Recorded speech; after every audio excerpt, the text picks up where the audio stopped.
後にいるうちの本物のスクールスポーツのために行こうぜベイビーバンこの国は気をつけて、現実になることがありますからね。The untouchable True School Sports Empire, and y'all know the rest. Listen, guys, this is my post-fight review for Hayato Tsutsumi versus Rene Alvarado. I'm here at the Ota City Gymnasium, historic venue. You guys see the ring. Really good performance. Really just statement performance from Hayato Tsutsumi. Tsutsumi is a fighter that, you know, he's on the fast track for world titles in boxing. You know, this was his 6th professional fight.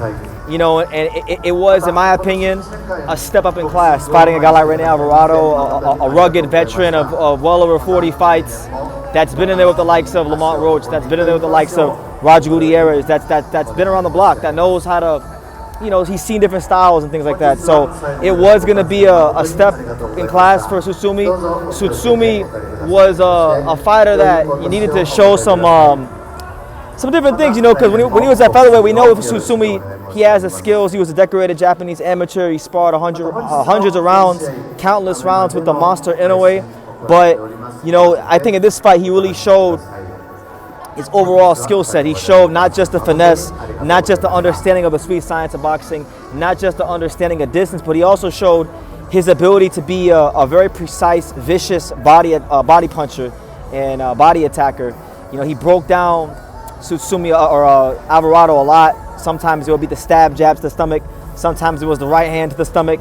One shot that really worked for him over and over again was the looping right hand around the guard. He would set up the right hand around the guard off the jab, and that was landing from seemingly the whole fight.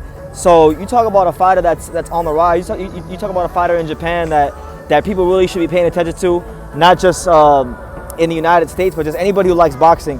This is one of the fighters from Japan that you need to be keeping your eyes on, because to do that to a guy like Alvarado in your 6th pro fight and look really, really good doing it, you know, it's no wonder why he's already ranked. He's ranked top 15 by the WBA. He's WBA number 9, super featherweight. So for those that don't know, this was his debut at 130 at super featherweight.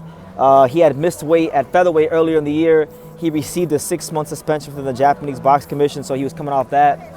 But looked really, really good. I mean, it was the Hayato Tsutsumi from featherweight that could box, that could show you the jab, that could be that dominant mid-range fighter. But then he also showed a deeper bag of skills, the ability to just dominate in the pocket at close quarters with short, precise, sharp body punches. So yeah, really good stuff from Hayato Tsutsumi.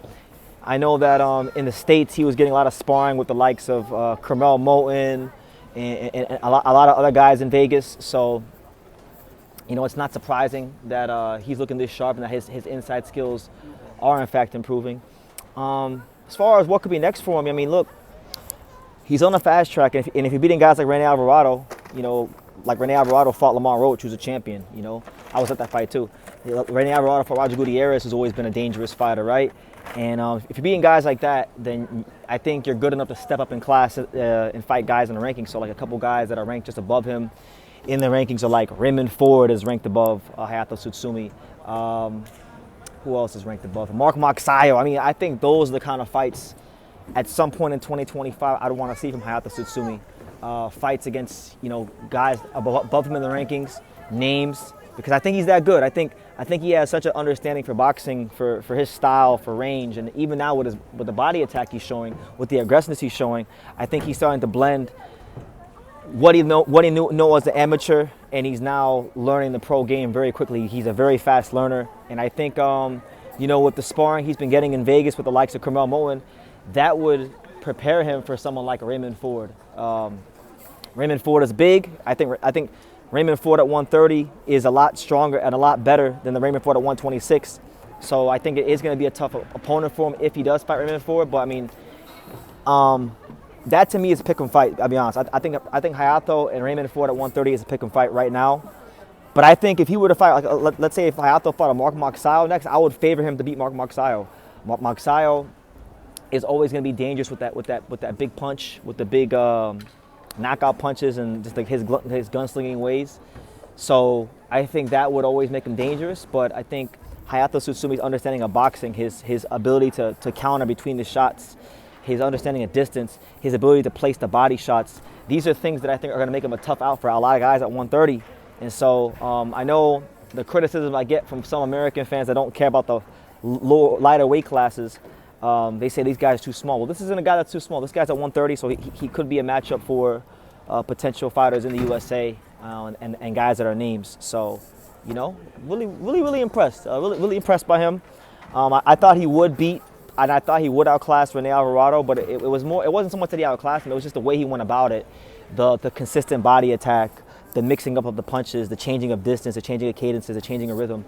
He was really just well-rounded around the board tonight, and he looks like a really formidable contender at 130. So we'll see how it goes for him. But listen, your boy BT, Brendan Taylor from the Ota City General Gymnasium in beautiful Otaku, Ota City, Tokyo, Japan. That will wrap it up for True School Sports in 2024. This is, in fact, the last notable card of 2024. So before I end the video, let me just thank everybody on the channel, all the viewers that have supported me this year.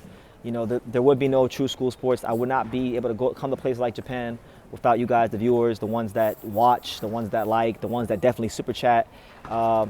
That's what all this goes towards. So I'm not a rich man, but, you know, financially, but I'm rich in other ways, and getting the current boxing in this way for you guys and keep the boxing fans clued up and in tune with what's going on around the world. You know, it's a beautiful thing. So a lot of great content coming out in 2025. We're still on the road to 100,000 subscribers. So, you know, we definitely put a dent in that this year, and we're going to put a bigger dent in that in 2025. So, yeah, that's it from Japan.